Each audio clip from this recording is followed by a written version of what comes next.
দর্শক, সাজ্জাদ কাদিরের প্রীতি এবং শুভেচ্ছা নিন। গত এক বছর যাবৎ পুলিশ সংক্রান্ত বিষয়ে, নিরাপত্তা সংক্রান্ত বিষয়ে, আইন শৃঙ্খলা সংক্রান্ত বিষয়ে যা ঘটছে তা এক প্রকার ভয়াবহ। এটি যেন কোনোভাবেই থামছে না।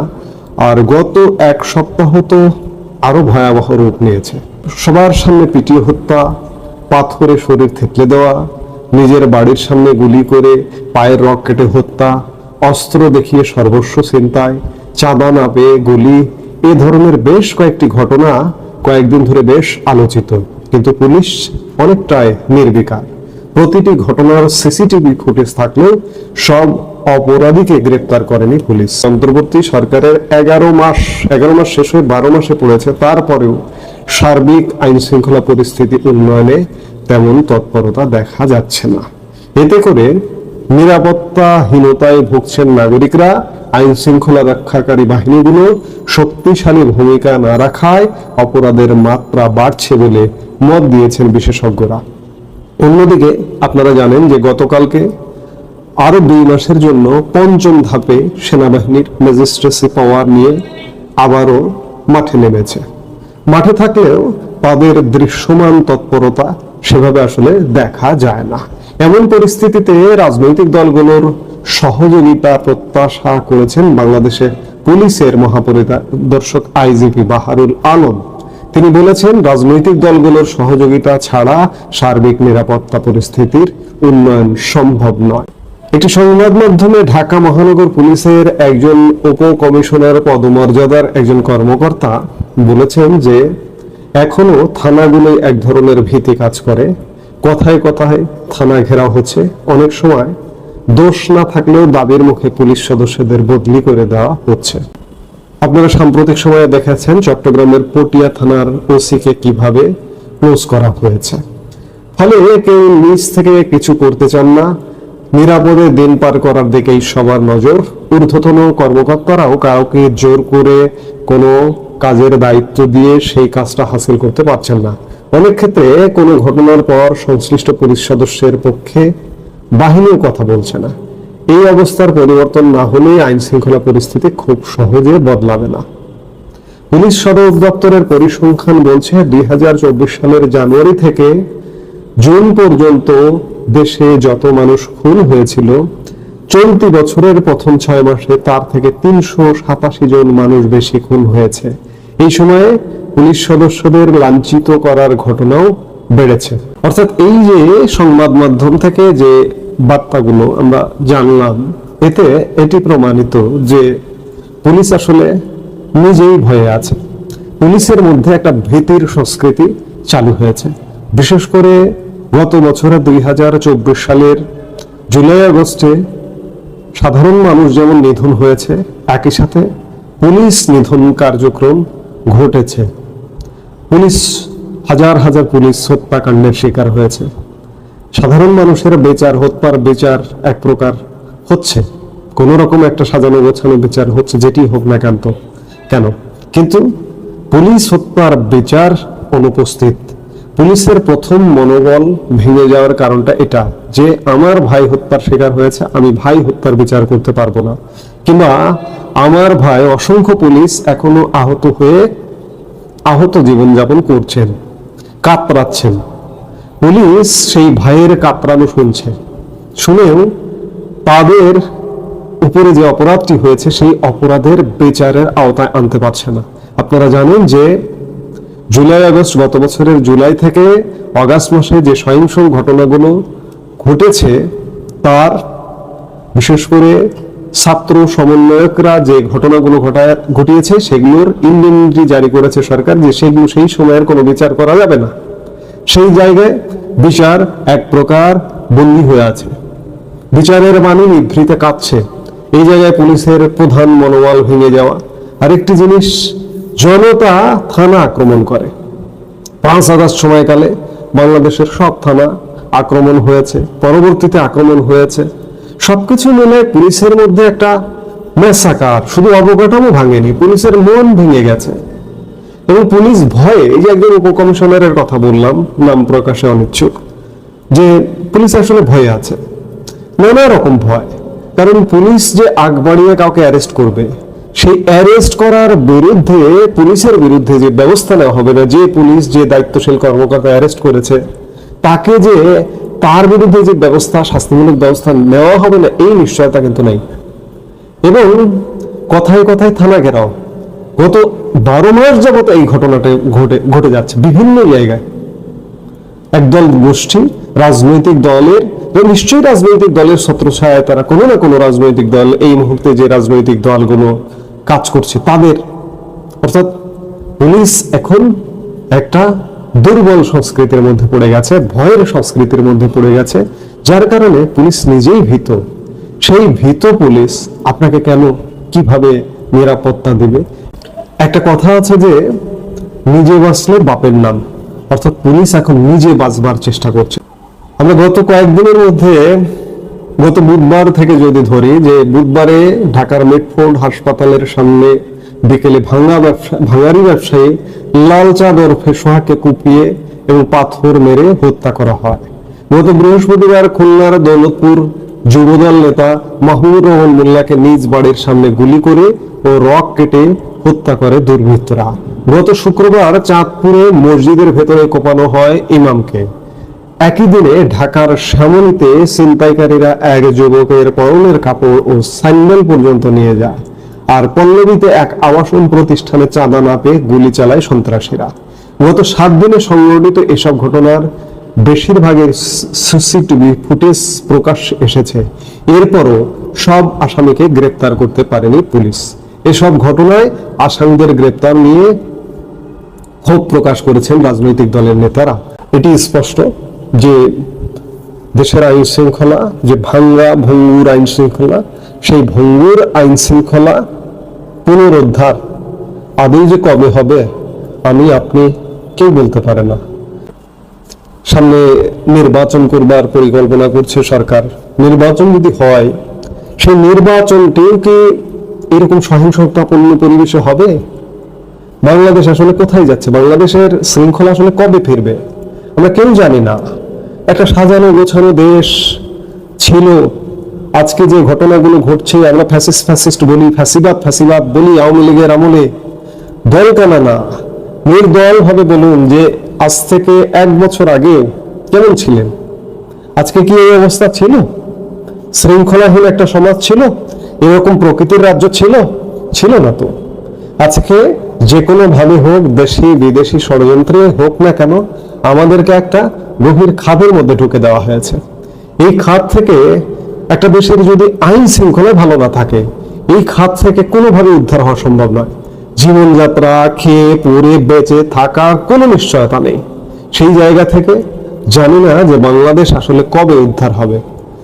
কাজে আমি যেটি দিয়ে আলাপ শুরু করেছিলাম, পুলিশ আসলে নিজেই ভয়ে, নিজেই মবের শিকার। এই মবের শিকার পুলিশ আপনাকে কিভাবে মব থেকে রক্ষা করবে, মব থেকে উদ্ধার করবে, এটি অনেক বড় প্রশ্ন। সেই জায়গায় জানি না যে এই অবস্থার অবসান কবে হবে। সম্মানিত দর্শক, আজকের বিষয়টি বেশ পুরনো, অনেকে আলোচনা করেছেন। আর সেই বিষয়টি হলো যে গত জুলাই আগস্ট বিপ্লবের সময় শেখ হাসিনা আইন শৃঙ্খলা রক্ষাকারী বাহিনীকে নির্দেশ দিয়েছিলেন যে যারা রাস্তায় আন্দোলন করছে তাদেরকে দমানোর জন্য মরণাস্ত্র, মানে প্রাণঘাতী অস্ত্র, সেগুলো ব্যবহার করার জন্য তিনি আইন শৃঙ্খলা রক্ষাকারী বাহিনীকে নির্দেশ দিয়েছিলেন। এইরকম একটি অডিও ফুটেজ, খুব সংক্ষিপ্ত আকারে অডিও ফুটেজ আন্তর্জাতিক গণমাধ্যম প্রকাশ করেছে। তো সেই আন্তর্জাতিক গণমাধ্যম আর যেন তেন আন্তর্জাতিক গণমাধ্যম নয়, সেটি হলো বিবিসি। এবং এটা বিবিসি ইন্ডিয়া নয়, বিবিসি বাংলা নয়, একেবারে ব্রিটিশ গণমাধ্যম, যেটা BBC television, just like Al Jazeera. তো সেই বিবিসি টেলিভিশন এই শেখ হাসিনার সম্পর্কে একটা ডকুমেন্টারি করেছে, যেভাবে আল জাজিরা করেছিল ইতিপূর্বে, ঠিক ওইরকম একটা ডকুমেন্টেশনে শেখ হাসিনাকে এরকম সরাসরি গুলির নির্দেশদাতা রূপে চিহ্নিত করা হয়েছে। এবং এই ঘটনা নিয়ে যারা সরকারের আছেন কর্তা ব্যক্তি, তারা ভীষণ রকম আনন্দিত যে এবার একটা কাজের কাজ হয়েছে এবং শেখ হাসিনাকে একেবারে ফাঁসিতে ঝুলিয়ে দেওয়ার জন্য যা কিছু করা দরকার সবকিছু তারা এবার করতে পারবেন। এটা হলো এক। দ্বিতীয়ত হলো যে শেখ হাসিনার বিচার যে আদালতে হচ্ছে সে আদালতের চিফ প্রসিকিউটর যিনি রয়েছেন মিস্টার তাজুল। তো অ্যাডভোকেট তাজুল তিনি বলেছেন যে এই বিষয়টি বিবিসি যেটা প্রকাশ করেছে তার আগে এটা আমরা উদ্ধার করেছি। তারা কোত্থেকে উদ্ধার করেছেন, কিভাবে করেছেন সে ব্যাপারে ইন ডিটেইলস কোনো কিছু বলা হয়নি। তিনি শুধু বলেছেন যে এই যে ক্ষুদ্র অডিও বার্তাটি বা টেলিফোনে যে নির্দেশনা শেখ হাসিনা দিয়েছেন, এটা তাদের কাছে যে সকল ডকুমেন্ট রয়েছে শেখ হাসিনার বিরুদ্ধে, সেই ডকুমেন্টগুলোর মধ্যে এই ডকুমেন্টটি খুব ছোট। পিকচার আভি বাকি হ্যায়, অর্থাৎ আরও গুরুত্বপূর্ণ দলিল দস্তাবেজ শেখ হাসিনার বিরুদ্ধে তাদের নিকট রয়েছে। এই হলো মোটামুটি খবর। খবরের দ্বিতীয় আরেকটি অংশ হলো যে গ্রেপ্তারকৃত পুলিশের সাবেক আইজি মিস্টার মামুন তিনি রাজসাক্ষী হচ্ছেন। রাজসাক্ষী হওয়ার বিধানটি ইউরোপ আমেরিকাতে অত্যন্ত প্রাচীন একটি পদ্ধতি। আমাদের ইন্ডিয়ান যে পেনাল কোড ব্রিটিশ জামানাতে তখন এরকম রাজসাক্ষী হওয়ার বিধান ছিল। মানে সংঘবদ্ধভাবে ১০ জন ১২ জন ২০ জন ২৫ জন একটা অন্যায় করেছেন। এখন সেটা রাজনীতির অন্যায় হতে পারে, সেটি ডাকাতি হতে পারে, খুন খারাপি হতে পারে। তো এই সকল বিষয়ে তদন্ত করা, ডকুমেন্ট সংগ্রহ করা অনেক সময় রাষ্ট্রের জন্য খুবই কঠিন একটা বিষয় হয়ে যায়। তো সেক্ষেত্রে অপরাধীদের মধ্যে কেউ যদি স্বপ্রণোদিত হয়ে রাষ্ট্রের পক্ষ অবলম্বন করে এবং অপরাধীদের পক্ষ ত্যাগ করে প্রথমত স্বীকার করে যে এই অপরাধ করা হয়েছে, আমি এর সাথে জড়িত। তো শর্ত হলো যে আমি যদি আমাকে ক্ষমা করে দেওয়া হয় বা আমার অপরাধকে ক্ষমা সুন্দর দৃষ্টিতে দেখা হয়, তাহলে এই অপরাধের যত গোপন তথ্য উপাত্ত রয়েছে তা আমি রাষ্ট্রকে সরবরাহ করব, আইন আদালতে সরবরাহ করব। এই যে প্রসিডিউরটা এটিকে বলা হয় রাজসাক্ষী। তো ভারতবর্ষের বিচার ব্যবস্থায় রাজসাক্ষী খুবই গুরুত্বপূর্ণ। ব্রিটিশ জামানাতে এভাবে অনেক স্বদেশী আন্দোলনকারীকে ফাঁসানো হয়েছে রাজসাক্ষীর মাধ্যমে, এবং সেই যে মহারাজা নন্দকুমারের ফাঁসির আদেশ থেকে শুরু করে আরও অনেক কিছু, যে অনেক যুগান্তকারী বলেন, আলোড়ন সৃষ্টিকারী রায় বলেন, সেখানে রাজসাক্ষীর গুরুত্বপূর্ণ ভূমিকা ছিল। তো সেই দিক থেকে শেখ হাসিনার বিরুদ্ধে রাজসাক্ষী জোগাড় করা হয়েছে এবং এই যে বর্তমান যিনি আইজি রয়েছেন তাদের জন্য বা আগামীতে যারা আইজি হবেন তাদের জন্য একটা নজিরবিহীন ঘটনা ঘটালেন জনাব মামুন। জনাব মামুন শেখ হাসিনা সরকারের খুব ঘনিষ্ঠ একজন কর্মকর্তা ছিলেন। তিনি র্যাবের ডিজি ছিলেন এবং র্যাবের ডিজি থাকা অবস্থায় তিনি সেই যাকে বলা হয় মার্কিন যুক্তরাষ্ট্র কর্তৃক তিনি যে নিষিদ্ধের তালিকা, সেই নিষিদ্ধের তালিকায় তিনি, বেনজির সহ আরও অনেকেই অন্তর্ভুক্ত হয়েছিলেন, জেনারেল আজিজ সহ।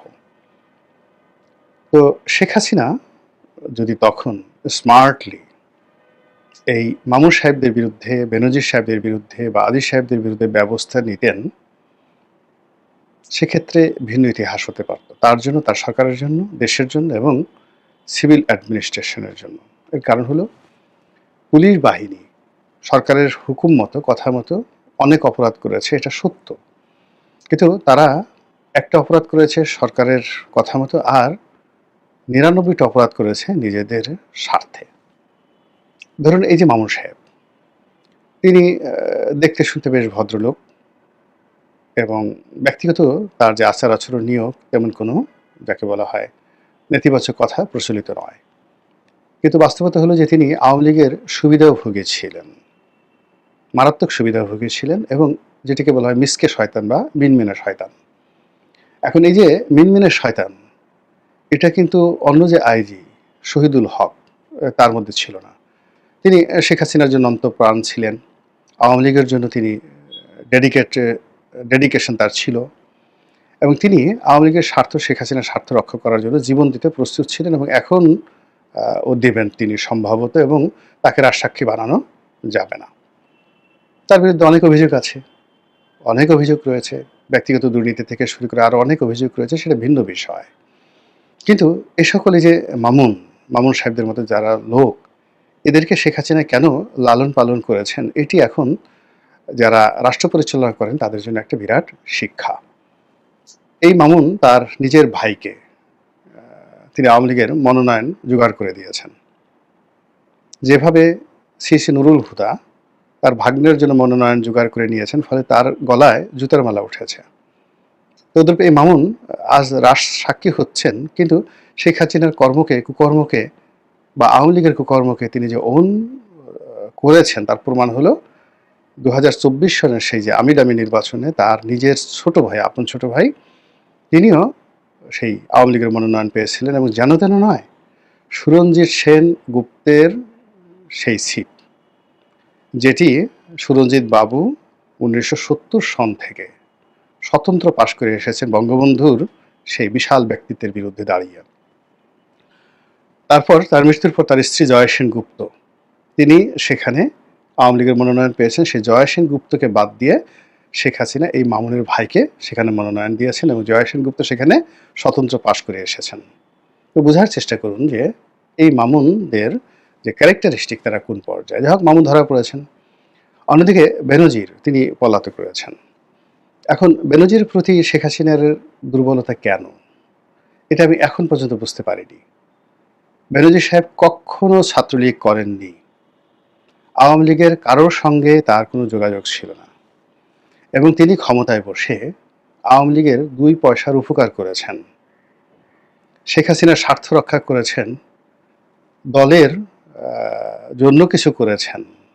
এইরকম নজির আমি কখনো দেখিনি। কিন্তু শেখ হাসিনা তাকে স্নেহ করতেন কেন? তার বাড়ি গোপালগঞ্জ। এই যে তার যে অন্ধত্ব, তার যে যাকে বলা হয় গোপালগঞ্জ হলেই 7 খুন মাপ, শেখ পরিবারের লোক হলেই তার জন্য 7 খুন মাপ, এই মনোবৃত্তির কারণে সারা বাংলাদেশে অসংখ্য বেনজির এবং মামুন তৈরি হয়েছেন। তো সেই বেনজির তিনি আওয়ামী লীগের জন্য কিছু করুন আর না করুন, কিন্তু তার নিজের জন্য, তার স্ত্রীর জন্য, তার শ্বশুরের জন্য, শাশুড়ির জন্য, শালার জন্য, সম্বন্ধের জন্য পুরো বাংলাদেশকে খাবলা খাবলা করে দিয়েছেন। খাবলা খাবলা করে দিয়ে তিনি এখন দেশের বাইরে পলাতক। তো সেই বেনজির যদি এখন এই মামুন সাহেবের সঙ্গে যোগ দিয়ে এসে তিনিও রাজসাক্ষী হন, আমি একটু আশ্চর্য হব না, একটু আশ্চর্য হব না। তবে এখানে একটা বিষয় হলো যে বিচার চলছে, বিচারের মতো চলছে। এটার ফলাফল কি হবে না হবে সেটা ভবিষ্যতে বোঝা যাবে। কিন্তু একটি বিষয় আমি খুব অবাক, সেটা হলো শেখ হাসিনার যে বিচার, এই বিচার হচ্ছে একটি বিশেষ আইনের মাধ্যমে, এবং সেই আইনের সঙ্গে আমাদের ফৌজদারি কার্যবিধি এটি সংযুক্ত হবে। অর্থাৎ আইনটি হলো এই যে যুদ্ধাপরাধীদের যে বিচার বা মানবতা বিরোধী যে অপরাধ, তো যুদ্ধাপরাধের বিচারের জন্য যে ট্রাইব্যুনাল, সেই ট্রাইব্যুনালের মধ্যে যে অ্যাক্ট, সেটা হলো মানবতা বিরোধী অপরাধের আইন। আর সেই আইনের সঙ্গে যুক্ত হবে বাংলাদেশ পেনাল কোড এবং একই সঙ্গে ফৌজদারি কার্যবিধি, মানে দণ্ডবিধি এবং ফৌজদারি কার্যবিধি। তো এই যে বিচারিক আদালত, সেই বিচারিক আদালতে কোনো অডিও ফুটেজ কিংবা বিদেশি কোনো যাকে বলা হয় পত্রপত্রিকার রিপোর্ট কিংবা বিবিসির যে রিপোর্ট, এখানে 2 পয়সার গুরুত্ব বহন করবে না। বরং এগুলো মানে এই ধরনের যে ভিডিও ফুটেজ বা অডিও ফুটেজ যদি ডকুমেন্ট হিসেবে আদালত কগনিজেন্সে নেয়, এটা ঝামেলা তৈরি হবে এবং এটা শেখ হাসিনার পক্ষে যাবে। এর কারণ হলো এখানে অনেকগুলো প্রশ্ন আসবে যে শেখ হাসিনা যে নির্দেশ দিয়েছেন, গুলির নির্দেশ দিয়েছেন, অপর প্রান্তে কে ছিল? কাজেই যাকে নির্দেশ দেওয়া হয়েছে তিনি এখানে ফেঁসে যাবেন। আবার তাকে যদি ধরা হয় তাহলে তিনি আবার কাকে নির্দেশ দিয়েছেন, ফলে পুরো জিনিসটি একটা চেইনে, একটা লাইনে যে জটিলতা তৈরি করবে, কমপ্লেক্স তৈরি করবে, যেটি আদালতের যে কার্যক্রম এটাকে আরও জটিল করে তুলবে, আরও কুটিল করে তুলবে। এই গেল একটা বিষয়। 2 নম্বর হলো যে বিবিসি, আল জাজিরা, CNN এই সকল প্রতিষ্ঠান এখন টাকার বিনিময়ে কাজ করে। তাদের নিজস্ব কতগুলো এজেন্ডা থাকে, তাদের অনেকগুলো, যেমন আমাদের টেলিভিশনে এখন যে অনুষ্ঠানগুলো হয়, একটা হলো টেলিভিশন নিজেরা ওন করে, আরেকটা হলো টেলিভিশনের যে সময়টি চাঙ্ক হিসেবে তারা ভাড়া দিয়ে দেয় যে কোনো লোককে। তা আপনি টেলিভিশনের যে নীতিমালা অনুসরণ করে সেই নির্দিষ্ট সময় যেটা আপনি কিনে নিয়েছেন, সেই সময় আপনি আপনার যে কোনো মতবাদ প্রচার করতে পারেন। এবং একই সঙ্গে এই আন্তর্জাতিক এই সকল মিডিয়াতে আপনি যদি টাকা দেন, তাহলে সেই টাকা দিয়েও আপনি এখানে অনেক গুরুত্বপূর্ণ খবর প্রচার করতে পারেন, বিজ্ঞাপন ছাড়াও। এটা এখন ওপেন সিক্রেট সারা দুনিয়াতে। বিবিসি একটা দেউলিয়া প্রতিষ্ঠান এখন। বিবিসি বাংলা, বিবিসি ইন্ডিয়া এবং ব্রিটিশ ব্রডকাস্টিং কর্পোরেশন যেটা ইংল্যান্ডে, এটা একটা সরকারি প্রতিষ্ঠান কিন্তু দেউলিয়া। এবং ইউরোপ আমেরিকাতে যেটা হয়, সরকারি প্রতিষ্ঠানও যদি দেউলিয়া হয়ে যায়, সরকার কিন্তু সেখানে সাবসিডি দেয় না আমাদের দেশের মতো করে। আমাদের দেশে যেমন দেখা গেল বাসস, মানে কোনো খবর না থাকলে বাসসের বেতন সরকার থেকে যাবে, সরকারি প্রতিষ্ঠানগুলো। কিন্তু এটা ইউরোপ আমেরিকাতে হয় না। সেখানে তাদেরকে তাদের যে সার্ভাইভের জন্য বিকল্প অর্থের ব্যবস্থা করতে হয়। তো সেক্ষেত্রে বিবিসির এখন আয় নেই, রোজগার নেই, বিজ্ঞাপন নেই, এবং তারা অনেক অনৈতিক কর্মকাণ্ড এখন করে বেড়াচ্ছে তাদের সেই নিজেদেরকে টিকিয়ে রাখার জন্য। তো সেক্ষেত্রে শেখ হাসিনার বিরুদ্ধে যে প্রতিবেদনটি ছাপা হয়েছে, এটার একটা কাউন্টার প্রতিবেদন যদি কয়দিন পরে বিবিসি আবার প্রচার করে, এবং সেক্ষেত্রে আওয়ামী লীগ যদি এখানে বিনিয়োগ করে, এটা আশ্চর্য হওয়ার কিছু থাকবে না, এবং এটা আরও জঘন্য রিপোর্ট হতে পারে। আবার এই যে কেউ যদি টাকা দিয়ে বিবিসিকে দিয়ে এই ধরনের একটা রিপোর্ট করিয়ে থাকে, তাতেও আশ্চর্য হওয়ার কিছু নেই। তো কাজেই বিবিসির যে অথেন্টিকেশন, যেটা 80-র দশকে ছিল, বিবিসির খবর শোনার জন্য আমরা যেভাবে পাগলের মতো বসে থাকতাম, সেই বিবিসি এখন আর নেই। এগুলো এক। 2 নম্বর হলো যে এখানে যে অডিওটি ব্যবহার করা হয়েছে, এটির সূত্র এবং এটির আইনগত ভিত্তি, এবং এটি নিয়ে কোর্টে যদি সাবমিট করা হয়, এটিকে একজন আইনের ছাত্র হিসেবে এবং অপরাধ বিজ্ঞানের একজন ছাত্র হিসেবে আমি যতটুকু জানি, তাতে এই মামলায় যে রেমেডি সরকার পক্ষ এটাকে ব্যবহার করে আশা করছে এটি বুমেরাং হয়ে যাবে। তার চেয়ে বরং নর্মাল যেটা ফ্যাক্ট অ্যান্ড ফিগার, রাজসাক্ষী যেটা করেছে সেটা ঠিক আছে, কিন্তু অন্যান্য যে ফ্যাক্ট, সেটা হলো যে শেখ হাসিনা প্রধানমন্ত্রী ছিলেন, সরকার প্রধান ছিলেন, এবং তার হুকুমেই সব কিছু হয়েছে এবং হবে, এটাই স্বাভাবিক। তিনি গুলির নির্দেশ দেন বা না দেন, এটা কোনো মিন করে না, তার হুকুমেই গুলি চলেছে। এটাই এখানে ইমপ্লাইড বাস্তবতা, এবং এটাই আইনের বিধান। তো কাজেই হুকুমদাতা হিসেবে, রাষ্ট্রের প্রধান নির্বাহী হিসেবে, সরকারের প্রধান হিসেবে তিনি এই জুলাই আগস্ট বিপ্লবের যে হত্যাকাণ্ড, সেই হত্যাকাণ্ডর দায় এড়াতে পারেন না, তাকে সেই দায় নিতে হবে।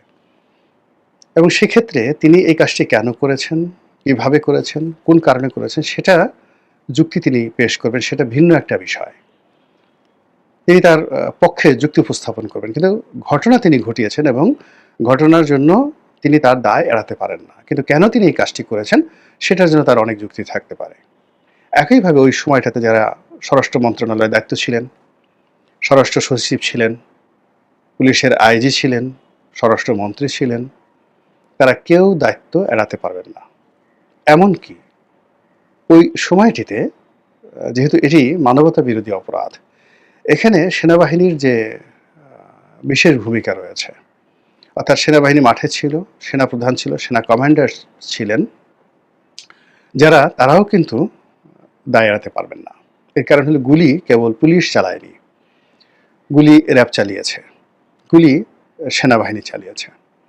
তো সেনাবাহিনী যে গুলি চালিয়েছে, সেটি সেনা আইনে পড়বে, নাকি এই যে আন্তর্জাতিক অপরাধ যে আদালত, এই আদালতের অধিভুক্ত হবে? সেক্ষেত্রে যারা ফিল্ডে যারা ডিপ্লয় ছিলেন বা ডিপ্লয় করা হয়েছিল যাদের, মহান আল্লাহ আমাদের সবাইকে হেদায়েত দান করুন এবং হেফাজত করুন। আসসালামু আলাইকুম ওয়া রাহমাতুল্লাহি ওয়া বারাকাতুহু।